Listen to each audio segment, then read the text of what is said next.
Welcome to my YouTube channel. Today हम पढ़ेंगे class 8 तक का नवोदय का पेपर क्वेश्चन 50। क्वेश्चन है सपोज, क्वेश्चन है यहाँ पर suppose L M the M vary universally. L और एम क्या है? वेरी यूनिवर्सली है। When L is 10 M is 6, which of the following is not possible pair of the corresponding value of the L और M. वो ऐसा कहना चाह रहा है कि एल और एम की जो करस्पॉन्डिंग वैल्यू के लिए ऐसा कौन सा ऑप्शन होगा जो एल और एम के लिए पॉसिबल वैल्यू के लिए ऑप्शन नहीं होगा। यहाँ पर इस टाइप से क्वेश्चन है कि एल और एम की पॉसिबल वैल्यू के लिए यहाँ पर ऐसा कौन सा पेयर है जो ऑप्शन नहीं होना चाहिए। तो सबसे फर्स्ट है इनवर्सल प्रोपोर्शन। यहाँ से स्टार्ट करते हैं। L inversely proportional 1/m। Inversely proportional का मीनिंग होता है कि एल यदि इंक्रीज हो रहा है, यदि एल एक बढ़ रहा है तो एम क्या होगा? डिक्रीज होगा। यदि एक वैल्यू बढ़ रही है तो दूसरी क्या होगी? डिक्रीज होगी।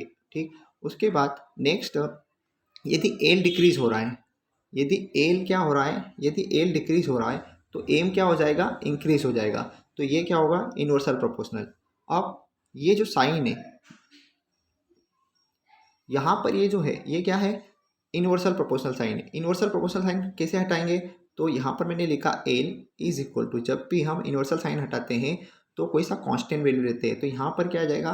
के लिख देंगे ऊपर, के अपॉन एम। क्या आ जाएगा? के अपॉन एम। जब भी इनवर्सल साइन हटता है तो एक कांस्टेंट वैल्यू लिखा जाता है।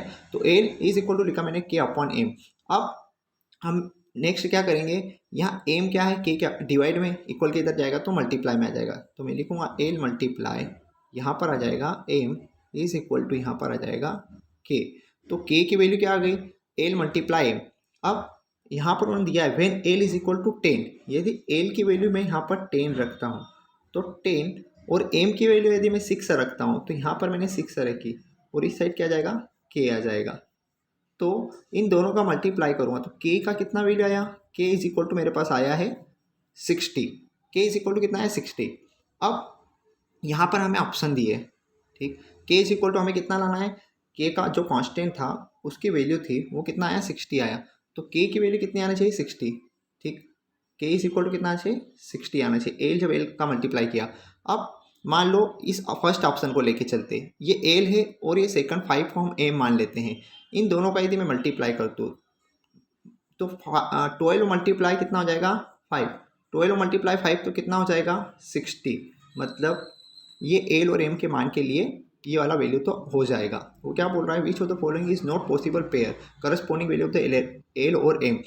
एल और एम की वैल्यू के लिए करस्पॉन्डिंग वैल्यू ऐसा कौन सा पेयर जो नहीं होगा। तो यहाँ पर यदि हम रख रहे हैं, देखिएगा यहाँ पर जो एल और एम का मल्टीप्लाई किया था तो कितना? 60 आया था। अब ये फर्स्ट आंसर को रख रहे हैं तो यहाँ पर इन दोनों का मल्टीप्लाई करने पर भी कितना आ रहा? 60 आ रहा। तो ये ऑप्शन तो एल और एम की मान के लिए ये वैल्यू तो हो जाएगा। तो ये ऑप्शन यहाँ पर नहीं आएगा। सेकेंड ऑप्शन बी की बात करते हैं। ऑप्शन बी दिया है कितना है? 15 मल्टीप्लाई 4। यदि यहाँ पर भी मैं मल्टीप्लाई करूँ, 15 4 जो होता है 60, तो एल और एम की वैल्यू कितनी आ गई? 60 आ गई। ठीक, तो ये वाला ऑप्शन भी नहीं होगा, ए और बी ऑप्शन नहीं होगा। थर्ड ऑप्शन है 45 मल्टीप्लाई, यहाँ पर 1.3 है तो हम इसको अभी 13 मान के चलते हैं। 1.3, 13 का मल्टीप्लाई 5 में करेंगे 65, 65 का 5, 6 कैरी। 13 का मल्टीप्लाई 4 में करोगे 52 और 6 58 हो जाएगा। तो यहाँ पर 58, आप यहाँ पर पॉइंट के बाद एक संख्या थी तो 1 डी छोड़ के पॉइंट लगानी, तो 58.5 आ जाएगा। तो यहाँ पर देखिएगा मल्टीप्लाई करने पे हमें कितना? 60 यदि मिलता तो ये एल और एम की वैल्यू के लिए करस्पॉन्डिंग वैल्यू हो जाता पेयर। बाकी यहाँ पर 58.5 आ गया तो ये क्या होगा? 60 के बराबर नहीं हो रहा। तो यहाँ पर जो राइट आंसर है वो यहाँ पर आ जाएगा सी। ये क्या होगा? विच of the following pair is not possible pair of the corresponding value L और एम।